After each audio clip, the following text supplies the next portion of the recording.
Good evening. My name is Stephen Thompson, and for my final project for bioinformatic algorithms, I will be discussing zinc finger classification using profile hidden Markov models. First, I'll run through what a zinc finger is, touch briefly on protein classification and how profile hidden Markov models tie in, show how the zinc finger hidden Markov model was built, and discuss my findings. A zinc finger, it is a protein motif that uses zinc ions for stabilization.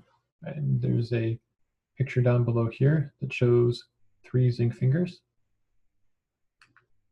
They were originally discovered in 1987 by Dr. Aaron Klug, who was studying the African clawed frog. And the structures for the motif family were solved in 1991 and 1993. The data that was used in this presentation came from the PFAM website and consisted of about 350,000 known sequences. One of the nice features that PFAM has, it can provide the aligned and unaligned sequences.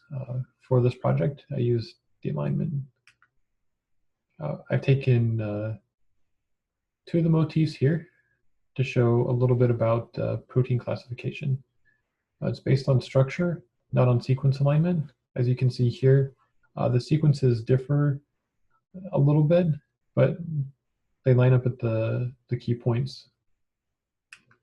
In order to classify proteins, profiles work with hidden Markov models to answer some questions here that arise. Just a reminder of what a Markov model is.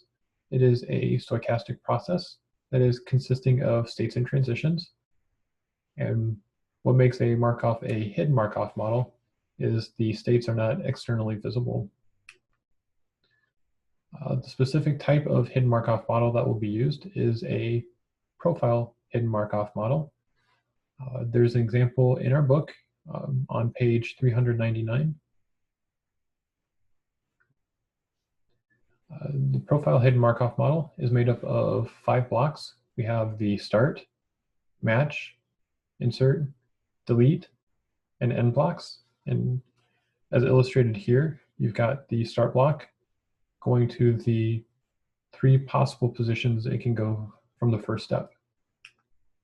From here, we see the match, insert, and delete pattern repeated, and it will repeat all the way until we hit the end block. One thing to note is the start, insert, delete, and end blocks are fairly simplistic. The insert, although we are adding an amino acid into the sequence, it doesn't matter which amino acid we're adding in. For the matches, however, we do care what amino acid we're matching against. And although the match here is represented as a single block, in reality, it's much larger. Just to make the presentation and make some of the models a little bit cleaner, from here on out, when I show the match, it will be the smaller representation.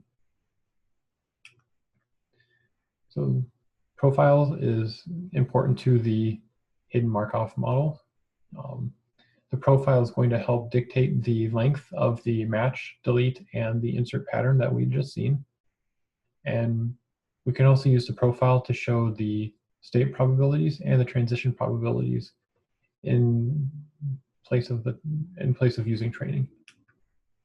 The length of the match, insert, and deletes is determined by the number of match columns. Now, you guys are probably wondering, what is a match column? Well, a match column is a column within the profile where 50% or more of the entries within there are amino acids. The rest of the entries are going to be dashes, which are treated as deletes. Now, conversely, we have an insert column, and the insert column is made up primarily of dashes, and the amino acid entries that get sprinkled within there are going to be counted as inserts. Here I've demonstrated the difference between the insert and a match column. The matches are highlighted. Here you can see deletes highlighted in the match column. And here you see inserts highlighted in an insert column. Oh, we've got the profile here. It is provided by PFAM. To find the state probabilities, the profile is used directly, looking at counts for each amino acid and then dividing by the overall count. A pseudo count was used when calculating the state probabilities to ensure that there are no zero probability values. The transition probabilities start to get a little bit more complex. The raw data aligned is used in conjunction with the profile to calculate the probabilities between the match columns. The raw aligned data is used to fill in the gaps for the inserts, which will be demonstrated coming up. There are 9 possibilities for transitions. We have 3 different blocks that are used: the match, insert, and delete. And those can transition to a match, insert, or delete, hence the 9. Here is a demonstration of a match to match. We've got 2 match columns that are side by side, and you've got an amino acid in the first match column and an amino acid in the second. A match to delete happens when you've got 2 matches side by side, and the first column has an amino acid and the second column has a dash, which will represent your delete.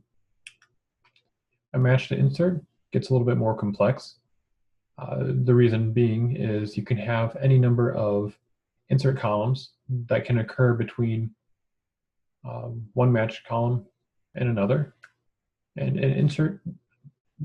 a match to insert will occur when you've got an amino acid in the first match column, and then the very first amino acid that it comes across in the insert column.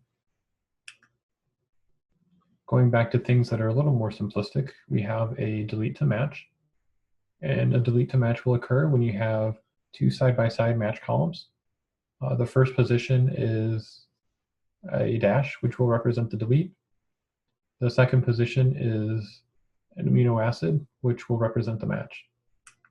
And a delete to delete, again, fairly simplistic, is when you've got 2 adjacent match columns and you've got a dash representing delete in both. Delete to insert is when you've got your match column and you've got insert columns in between the next match. So the matches are not adjacent, they're separated by your inserts. And you've got a delete in the position in the first match column. And then you come across an amino acid somewhere within the insert, and it'll be the first amino acid that you come across within the insert column that will represent the delete insert. In insert to match, it's kind of on the other side of things. It will be the last amino acid that you find in the insert column that will be followed by a amino acid that's within your next match column. In a similar vein, the insert to delete is the very last insert that you have that's represented by the amino acid. And when it goes to the match column, it finds the dash to represent the delete. And finally, an insert to insert is when you have amino acids that are listed within your insert columns, and it'll be the second, excuse me, it'll be the second to the last instance of an amino acid that is listed. As you can see here, I've got 5 examples. The HKL in the middle represents 2. So What this has been building up to is the actual model that was used for the profiling of the zinc finger and is helped use classify it. So the probability that we have in matching along the bottom, it's fairly high. Another thing to note is that near the beginning where we saw the C's were very dominant in the profile, and near the end where we saw the H's were very prominent in the profile, we expect very high percentages of matches. And one thing that I found interesting was there are certain points within the profile, or within the hidden Markov model actually, where inserts will be more likely. Now, we've got this model. How can we test the validity of it? Well, the way we test it is by running sequences against it to see how well the probabilities match up against what we know to be true. The first thing that I did is I took the consensus string and I put it against the model itself. The probability I got is around the magnitude of 10 to the negative 20.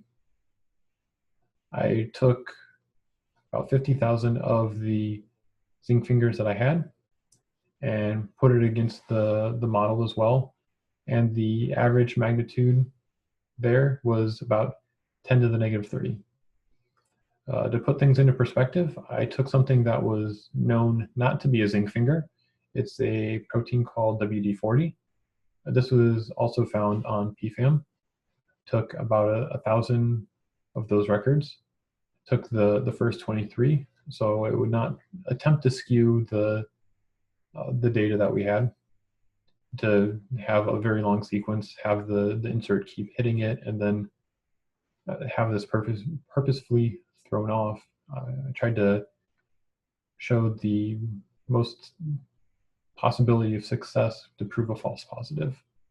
And the result of this is actually an order of magnitude almost double in terms of the exponent to what we expect, which I think here is safe to say that the model can show that zinc fingers will go around a certain area and then non-zinc fingers will be clustered somewhere else.